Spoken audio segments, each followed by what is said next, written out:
আজকের সন্ধ্যায় আপনার কাছে আমার প্রশ্ন হলো, ইসলামের প্রতি যথাযথ সম্মান রেখেই বলছি। আপনি বললেন যে মূর্তি পূজা করা ইসলামের সবচেয়ে বড় পাপ এবং আল্লাহ মূর্তি পূজাকে এ কারণে ক্ষমা করবেন না। ইসলাম ছাড়া অন্য ধর্মের পরিবারে জন্মগ্রহণ করা মানুষের কি হবে? উদাহরণস্বরূপ ভারত, এখানে অধিকাংশ মানুষ হিন্দু এবং সারা জীবনেও তারা ইসলাম সম্পর্কে নাও জানতে পারে, অথবা কেউ তাদেরকে এ ব্যাপারে নাও শেখাতে পারে। এসব মানুষের দোষ কি? তারা কি কখনো জান্নাতে যাবে না? আল্লাহ কি এই মানুষদের জান্নাতে প্রবেশ করতে দেবেন না?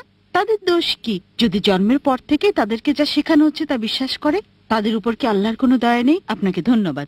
বোন, খুব ভালো প্রশ্ন করেছেন, খুবই যৌক্তিক প্রশ্ন। অমুসলিম পরিবারে জন্মগ্রহণ করে মানুষদের ব্যাপার কি, আর তাদের পিতামাতা মূর্তি পূজা করছে, তো দোষটা কার? আল্লাহ কেন তাদের শাস্তি দেবেন? খুবই ভালো প্রশ্ন। এই কারণে আমাদের প্রিয় নবী মুহাম্মদ সাল্লাল্লাহু আলাইহি ওয়াসাল্লাম বলেছেন, প্রতিটা শিশু দিনুল ফিতরের উপর জন্মগ্রহণ করে, প্রতিটি শিশু মুসলিম হিসেবে জন্মগ্রহণ করে। হোক তার জন্ম ইহুদি পরিবারে, খ্রিস্টান পরিবারে, হিন্দু পরিবারে অথবা মুসলিম পরিবারে, সে মুসলিম হয়ে জন্ম নেয়। আগে আমি বলেছি, মুসলিমের সংজ্ঞা হচ্ছে যে ব্যক্তি নিজের ইচ্ছাকে আল্লাহর কাছে সমর্পণ করে।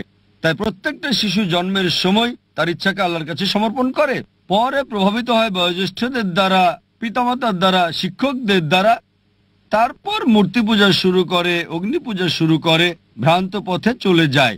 এ কারণে যখনই কোনো অমুসলিম ইসলাম গ্রহণ করে, তখন তার জন্য সঠিক শব্দটা হচ্ছে রিভার্ট, কনভার্ট না। কনভার্ট মানে এক ধর্মবিশ্বাস থেকে অন্য ধর্মবিশ্বাসে যাওয়া। রিভার্ট মানে কেউ সঠিক পথে ছিল, ভ্রান্ত পথে গিয়েছিল, আবার সঠিক পথে ফিরে এসেছে। তাই যথার্থ শব্দটা হচ্ছে রিভার্ট। আপনার প্রশ্নের দিকে আসি। যদি কোনো শিশু অমুসলিম পরিবারে জন্ম নেয়, আল্লাহ কিভাবে তাকে শাস্তি দিতে পারেন? এই কারণে কোনো শিশু অমুসলিম পরিবারে জন্ম নিয়ে বালেগ হওয়ার আগে যদি সে মারা যায়, সে জান্নাতে যাবে ইনশাআল্লাহ। কেন? কারণ প্রত্যেক শিশুই তার ইচ্ছাকে আল্লাহর কাছে সমর্পণ করে। সে মুসলিম, তার হিন্দু অথবা খ্রিস্টান যে কোনো নাম হতে পারে, জন, রাম, এতে কোনো সমস্যা নেই।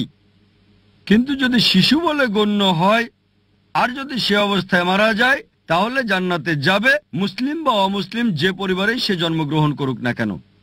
পরবর্তীতে যখন সে বড় হয়ে ওঠে এবং বালেগ হয়, তখন সে দায়ী হয় তার নিজের কাজের জন্য।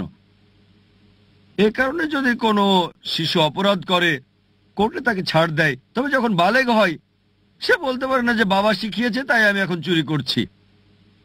যদি বড় হয়ে 22 বছর বয়সে চুরি করার পরে পুলিশ তাকে ধরে, সে বলতে পারে না আমার বাবা শিখিয়েছে তাই আমি চুরি করছি। বিচারক কি তাকে ছেড়ে দেবে? যদি 5 বছর বয়স হয়, বিচারক বলতে পারেন ঠিক আছে, সে শিশু, তার জ্ঞান বুদ্ধি হয়নি, কিন্তু যখন প্রাপ্ত